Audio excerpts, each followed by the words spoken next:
Let's jump straight into this explainer. Today, I'm taking on the role of your cosmic historian to walk you through what is, frankly, a pretty grim, dark fable. We're looking at the ultimate illusion of safety and the absolute inevitability of ruin, pulling straight from the dossier of the liquid rupture. We aren't going to look at human certainty as some impenetrable fortress. No, we're going to see it for what it really is, a fragile, pathetic, and entirely temporary condition. We're breaking down the tragedy of a guy known simply as the Traveler, and the relentless force that inevitably shows up to collect the toll for his sheer hubris. We call that force the Crimson Doctor. They call it peace, but I taste only the rot of a mind that has stopped trying to become. That chilling quote from the Crimson Doctor? Yeah, it perfectly sets the stage for us. Okay, let's dive into this. Our story revolves around this expensive variant of man, the Traveler, and he is absolutely terrified of the chaos outside.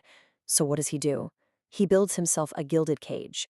He's trying to trap himself and all his guests in this perpetual now, utterly denying the absolute void that's sitting just outside his gates.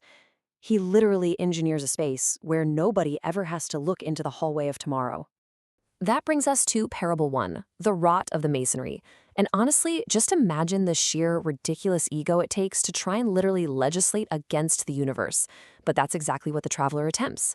He tries to lock out reality by building this fortified abbey out of the heaviest, most opulent stone you can imagine.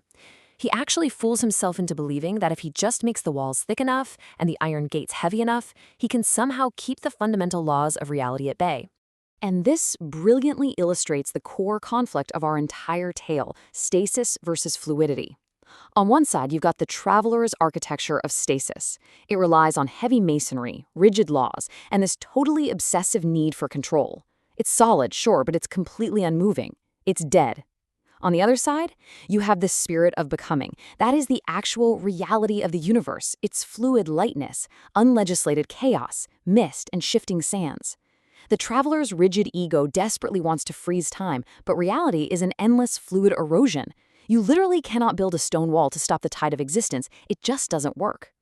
Because he tries this unnatural freezing of time, the Traveler's fortress starts suffering from a terrifying internal decay. We call this the Thanos drive. He mistakes the sheer numbness of his heavy masonry for peace. He thinks he's perfectly safe, but his rigid order has actually birthed this quiet, creeping exhaustion. That opulent stone is literally just a mask covering up a deep, hollow fear of the void. He hasn't built a sanctuary at all. He's built a magnificent tomb of his own making, and the air inside is already starting to grow really stale. And you know what that internal decay does? It summons a psychic disease called the hunger. Now, this isn't some movie monster that's going to break down the door with claws. No, it acts as a cosmic psychic undertaker. It's naturally drawn to the rot of these inflexible structures. It doesn't strike. It slowly, quietly eats away at the Traveler's expectations of obedience. It completely consumes his architecture of hope, proving that human certainty, every rigid law he carved into those walls, is really just a contract written in disappearing ink. Which throws us right into Parable 2, the jagged bleed of reality. This is where the illusion of safety completely shatters. Deep within these locked, supposedly impenetrable rooms of the Abbey, something breaches the perimeter, but not from the outside. It comes from within the very fabric of the space itself. Suddenly, the Crimson Doctor materializes. The true nature of this intruder is exactly what makes him so utterly terrifying. The Crimson Doctor is the cosmic-eyed. He's a formless, physical manifestation of raw, wild, unlegislated chaos from the subconscious. Now, what's really interesting about this slide is how he interacts with the physical world. He possesses no solid shape to be restrained by physical laws. To the Doctor, those heavy iron gates and walls of opulent stone, they are absolutely nothing. He treats them as if they were made of mist, slipping effortlessly right through the cracks of the Traveler's carefully curated illusions. And he definitely doesn't come empty-handed. The Crimson Doctor acts as a final sentinel, and he is demanding exactly one thing: a blood tax. This is a heavy, absolute cost that he extracts directly from the ego of every single guest hiding out in that abbey. Because here's the cynical truth: you cannot hide an unearned majesty forever without eventually paying the toll to reality. And the Doctor? He is here to collect. The way the Doctor operates is a masterclass in fluid erosion. Because he has no solid shape, you can't fight him with traditional weapons or logic.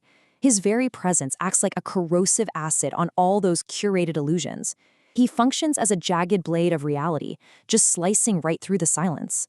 He forces the traveler to confront the original catastrophe of his own subconscious, totally mocking that heavy masonry of human ego. He essentially proves that building walls of logic only invites the acid of reality to come and melt them down. So, we arrive at our final act, the surreal playhouse of the Rubidoux. The Red Plague hits its zenith here. The world outside the abbey, and very quickly the world within it, is dyed under this suffocating blood-red sun. This is the ultimate ruin, the total alchemical dissolution of the traveler's empire. His structural masterpiece is about to be completely unmade. And this breakdown follows a strict chronology, something we call the alchemy of insignificance.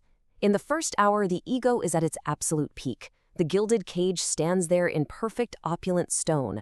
But by the 12th hour, the doctor's jagged blade of reality slices right through those illusions, exposing the raw fear underneath. And then finally, at the 24th hour, we hit the Rubidoux stage. That's the alchemical red stage of ultimate transmutation. The psychological architecture falls to the plague, the visual splendor is dyed red, and all that magnificent stone simply crumbles and burns into ash. Let's move to and see how this builds across the abbey itself. Watch how this dissolution systematically dismantles the architecture of the 7 grand chambers. Traditional logic suffers a very slow, very colorful death here. Chambers 1 through 3, which were once solid heavy masonry, they dissolve entirely into mist and shifting sands. Chambers 4 and 5, the literal seats of his strict, rigid laws, rewrite themselves as contracts in disappearing ink. And those final, deepest chambers, 6 and 7, where the walls of logic were supposed to be the thickest, they're revealed to be nothing more than suffocating chains that ultimately burn to ash. The fortress is gone. It's now just an open, surreal playhouse. Now, you might think this is just pure destruction, but actually, scratch that. It's more like a terrifying mercy. The Crimson Doctor strips away the salve of illusion. He takes away all the comforting lies the traveler told himself to feel safe. And in return, he grants him the ultimate honest currency, shattered expectations. He leaves behind this hollow silence where the exhausting, heavy burden of expectations finally ceases to burn.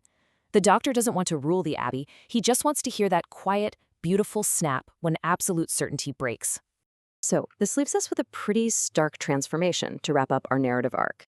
The traveler began as the man of stone, totally exhausted by the endless duty of maintaining his own chains, absolutely terrified of the world. But through the total ruin of his empire, his ruin actually becomes his release. Stripped of his heavy masonry, he's transformed into the fluid participant. He is forcefully, yet necessarily, released back into the eternal, unlegislated spirit of becoming. Which brings us to the end of our dark fable. And I want to leave a question directly with you. Look at the structures, the routines, the rigid little laws you've built in your own mind to keep the chaos out. When your absolute certainty realizes it has nowhere left to go, when the Crimson Doctor finally comes to collect the blood tax from your ego, will your gilded cage simply crumble into suffocating dust?